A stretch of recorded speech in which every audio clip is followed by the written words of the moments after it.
মাসালুহা, যেই গাছের পাতা কোনোদিন ঝরে না, পাতা পড়ে না, একটা গাছ আছে। মাসালুহা কামাসালিল মুসলিম, এই পাতার দৃষ্টান্ত মুসলিমের দৃষ্টান্ত একই। হাদিসুনি মা হিয়া, দেখি তো কোন সাহাবী বলতে পারে এটা কোন গাছ। আল্লাহর হাবিব বললেন এমন একটা গাছ আছে যেই গাছের কোনো পাতা ঝরে না। এই পাতার দৃষ্টান্ত, গাছের দৃষ্টান্ত, মুমিনের দৃষ্টান্ত একরকম। ফাহাদিসুনি মা হিয়া, কে আছো বলতে পারো এটা কোন গাছ? কেউ পারে না। সাহাবারা মনে করছে এটা মরুভূমির কোন একটা গাছ হবে। কেউ বাড়ির পাশে যে খেজুর গাছ আছে এটা খেয়াল করে নাই, সবাই চলে গেছে অন্য গাছের দিকে। ক্যাকটাস, গুলমলতা, মরুভূমির রেয়ার যে গাছগুলো আছে, দুর্লভ দুষ্প্রাপ্য গাছগুলো, তারা এক একজন একটার উপর নাম বলতে আরম্ভ করলো। আল্লাহ রাসূল সাল্লাল্লাহু আলাইহি ওয়াসাল্লাম বললেন হয় নাই, একজন বলে একটা, আল্লাহর হাবিব বললেন হয় নাই। সবশেষে কেউ যখন পারে না, আল্লাহ রাসূল সাল্লাল্লাহু আলাইহি ওয়াসাল্লাম বললেন ইন্নাহা নাখলা, এটা খেজুর গাছ। এটা কি গাছ? সবাই বলেন কি গাছ? খেজুর গাছ। কেউ পারে নাই। ওয়াজ শেষ, নসিহত শেষ, সবাই বাড়ি ফিরে যাচ্ছে।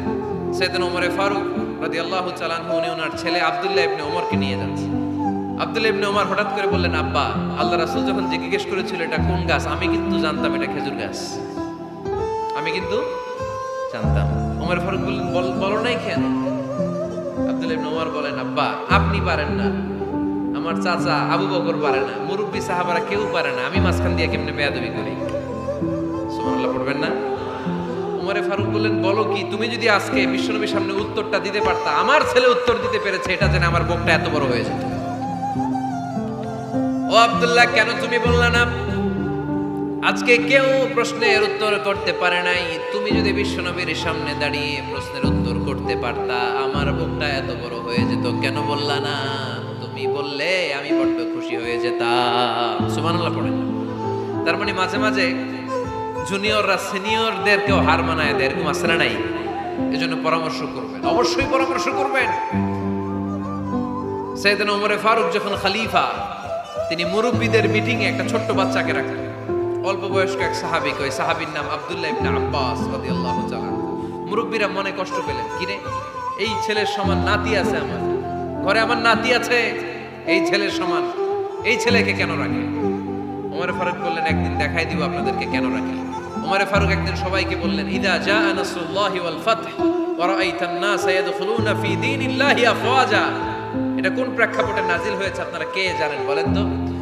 এক সাহাবী বললেন, এই সূরা দ্বারা বোঝানো হয়েছে আমাদের যখন বিজয় অর্জিত হবে তখন যেন আমরা বেশি বেশি আল্লাহর প্রশংসা করি। ওমর ফারুক বললেন, উত্তর হয় নাই।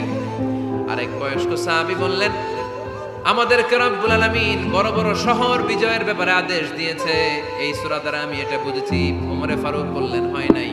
কেউ যখন উত্তর করতে পারে না, ওমর ফারুক বললেন, ও আব্দুল্লাহ ইবনে আব্বাস, তুমি এই সূরার ব্যাপারে কি জানো? আব্দুল্লাহ ইবনে আব্বাস বলেন, হুয়া আজালু রাসূলিল্লাহ, এই সূরা দ্বারা বিশ্ব নবীর আগাম মৃত্যুকে বোঝানো হয়েছে।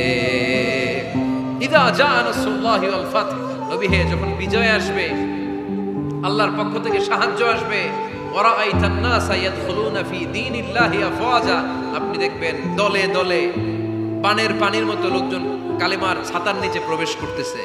তো সবাই যখন কালিমা পড়ে মুসলমান হয়ে যাবে, সবাইকে মুসলমান বানানোই ছিল বিশ্বনবীর মিশন। মিশন যখন কমপ্লিট, নবী থাকার পৃথিবীতে আর দরকার নাই। এই সূরা দ্বারা আল্লাহ বুঝিয়েছেন বিশ্বনবী পৃথিবীতে আর বেশি দিন বেঁচে নাই। চিল্লায় বলেন ঠিক কিনা? ওমর ফারুক ডেকে বললেন, আব্দুল্লাহ, মারহাবা, মারহাবান বিকা ইয়া আব্দুল্লাহ ইবনে আব্বাস। ও আব্দুল্লাহ ইবনে আব্বাস, মাশাআল্লাহ, তাবারাকাল্লাহ। কেউ সঠিক উত্তর না দিতে পারলেও তুমি সঠিক উত্তর দিয়েছো। তুমি এই সূরার ব্যাপারে যতটুকু জানো আমিও জানি ততটুকু, পড়েন সুবহানাল্লাহ। তুমি সঠিক উত্তর দিয়েছো। এই হাদিসগুলো প্রমাণ করে মাঝে মাঝে জুনিয়ররা সিনিয়রদেরকেও হারিয়ে দেয়। চিল্লায় বলেন ঠিক কিনা? এজন্য মাঝে মাঝে বাচ্চা ছেলেদেরও পরামর্শের দরকার আছে না নাই? ঘরে সুখ নাই, শান্তি নাই, কারণ পরামর্শ করেন না তো। আব্বা আম্মার পরামর্শ নেন, স্ত্রীদের পরামর্শ নেন, ছেলে মেয়েদের পরামর্শ নেন।